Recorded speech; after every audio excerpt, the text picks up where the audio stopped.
Eu sou o Gustavo Reginato e essa é a terceira aula da oficina de empoderamento gráfico para jovens artistas. Na última aula, nós vimos sobre a política nacional do livro e o que configura um livro como sendo um livro perante a lei. Na aula de hoje, a gente vai entender um pouco mais sobre o conceito livro de artista. Segundo o pesquisador Paulo Silveira, em sua tese de doutorado que virou livro com o nome A Página Violada, da ternura à injúria na construção do livro de artista, Paulo Silveira nos apresenta um pouco do histórico do livro de artista nas artes visuais e também as definições e indefinições do termo livro de artista. No diagrama de Cleave-Philpott, livros-objeto, livros-obra e livros de artista, publicado na Art Forum em maio de 1982, Philpott tenta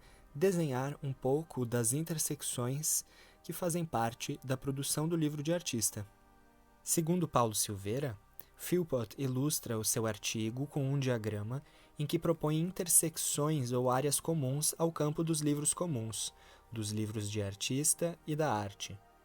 O livro de artista pode ser apenas um livro convencional, pode ser um livro-objeto ou pode ser um livro-obra, pertencendo tanto à arte como à bibliofilia.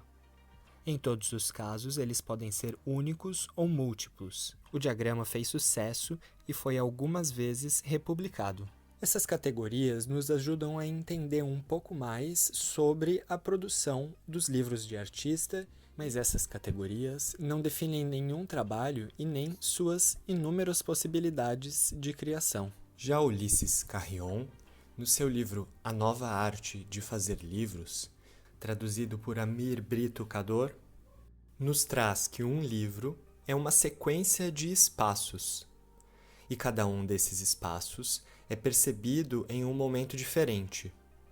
Um livro também é uma sequência de momentos. O livro existiu originalmente como recipiente de um texto literário, mas o livro, considerado como uma realidade autônoma, pode conter qualquer linguagem escrita, não somente a linguagem literária, até mesmo qualquer outro sistema de signos.